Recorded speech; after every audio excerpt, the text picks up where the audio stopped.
The gentlewoman from California, Ms. Lofgren, is recognized.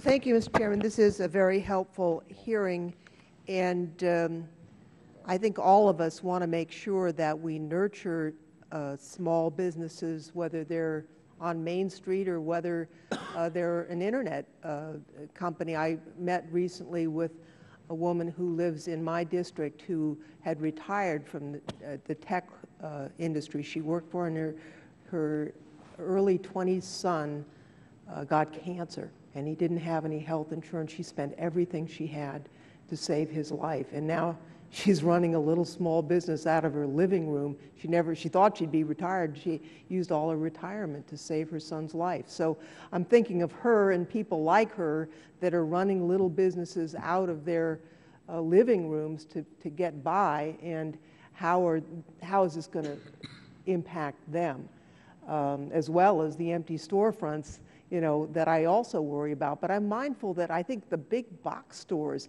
have done more to the little small businesses on Main Street probably than the internet, little tiny internet businesses, the big box stores along with Amazon.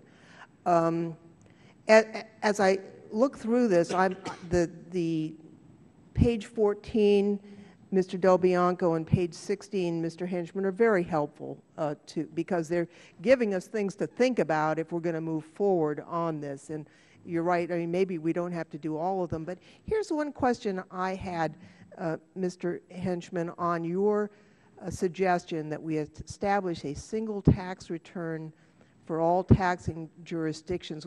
Are you suggesting that it would be, if it's 8% in California, it should be 8% in every city and county? What is your suggestion? No, just that there be one return that you have to fill out. I see. For instance, California, where I think we have, I'm originally from California, maybe just shy of 100 different sales tax jurisdictions, rather than somebody selling into California repeatedly having to fill out 100 different forms for all those jurisdictions. Because our voters have approved sales tax increases primarily for transportation, also our county hospital, and we can't overturn what the voters each one of those is a new tax jurisdiction in California. Okay. Have you looked at the software that Mr. Harper described? Yes, it's expensive. I don't know how much of a budget your constituent with the living room business has for software, but none. It's expensive.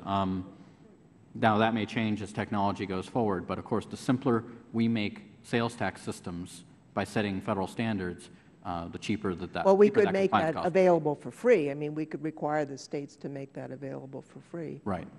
Let me ask you, Mr. Harper, is this software available online so that the members of the committee can go try it out and see for ourselves? Yes, we have also had a number of demonstrations here on Capitol Hill. But we're all busy. We don't necessarily go to those. But we've had staff members. Can you give us the site so we can play with it and look at it? Yes, I can provide that, Chief, for each of the different companies. Thank you very much. I'm also interested in how we arrive, and other members have mentioned the small business exemption. And I think that the dollar amounts in the bills are just, I think, somewhat arbitrary.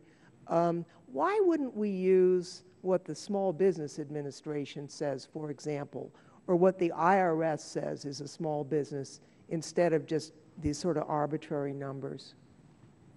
I think, if I may, the reason for the 500,000 and the million is because that's what members of Congress, both of the House and Senate, have come up with. So we responded to that rather than the other standards that are out there.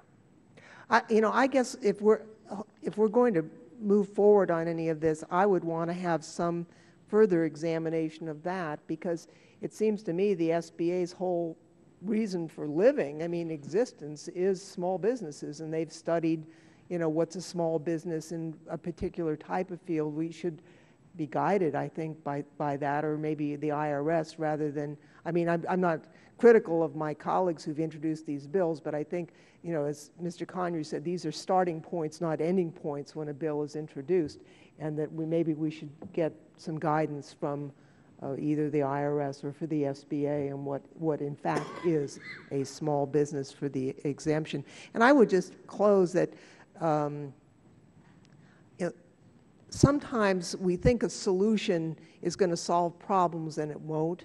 And when I was in local government for 14 years, and I know that revenue is a problem. And at the time I was in local government, we talked a lot about catalog sales more than internet sales.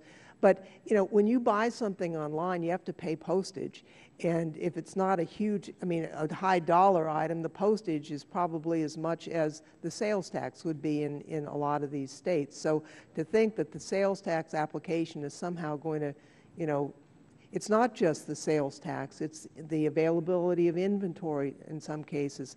It upsets me so much that brick and mortar bookstores are closing. I love to go to bookstores, and yet if you go, you can't get the book you want because the inventory is insufficient. You end up buying things online because as retail gets hit, the inventory decreases, and it's sort of a death spiral. So it's not just the internet sales. And anyhow, my time is up, Mr. Chairman. I thank you for this hearing, and I think this is the beginning, not the end of our inquiry.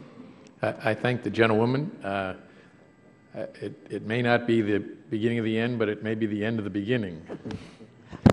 I meant the beginning of the inquiry. Obviously, I did not articulate. Oh, and could I ask unanimous consent, Mr. Chairman, to put into the record a listing of the businesses who sent us letters? The letters are too voluminous in opposition to the bill. Without objection,